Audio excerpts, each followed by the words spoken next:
আগামীকাল বৃহস্পতিবার 21শে মে 2026 Tripura Santiniketan medical college ও হাসপাতালের ওপিডিতে থাকবেন জেনারেল মেডিসিনে অধ্যাপক ডক্টর স্বপন সরকার, ডক্টর মৌমনা দাস, ডক্টর সাগর সাহা, ডক্টর রবীন পাল এবং ডক্টর সৌরভ পোদ্দার।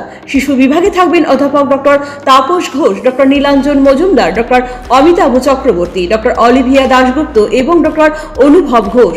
ইএনটি বিভাগে থাকবেন অধ্যাপক ডক্টর প্রাণ গোপাল দত্ত এবং ডক্টর অর্পিতা মোহান্তি। প্রসূতি ও স্ত্রী বিভাগে থাকবেন ডক্টর মোহিত কমল কুমার জৈন। চক্ষু বিভাগে থাকবেন ডক্টর প্রণবেন্দু বর্মন, ডক্টর পাইচন্দ্র মগ এবং ডক্টর টুসি মলসম। অ্যানাস্থেসিয়া বিভাগে থাকবেন doctor Shubhashis Dam. Anti diabetes বিভাগে থাকবেন doctor Mishuk Das. General surgery বিভাগে থাকবেন ডক্টর দেবদেব দেবনাথ এবং ডক্টর মিমানি দে। ডেন্টাল বিভাগে থাকবেন ডক্টর জয়শ্রী মজুমদার এবং ডক্টর দীপরাজ দালাল। ফিজিওথেরাপিতে থাকবেন অরিন্দম বিশ্বাস এবং স্লিমা সাহা। শান্তিনিকেতন মেডিকেল কলেজ ও হাসপাতালের ওপিডির পাশাপাশি আইপিডি বিভাগও চালু রয়েছে। আইপিডি বিভাগে আয়ুষ্মান ভারত পরিষেবার সুযোগও উপলব্ধ রয়েছে। জেনারেল মেডিসিন, জেনারেল সার্জারি ও চোখের চিকিৎসা এই তিনটি বিভাগে আয়ুষ্মান কার্ডে স্বাস্থ্য পরিষেবা দেওয়া হচ্ছে। আপনার স্বাস্থ্য আমাদের দায়িত্ব।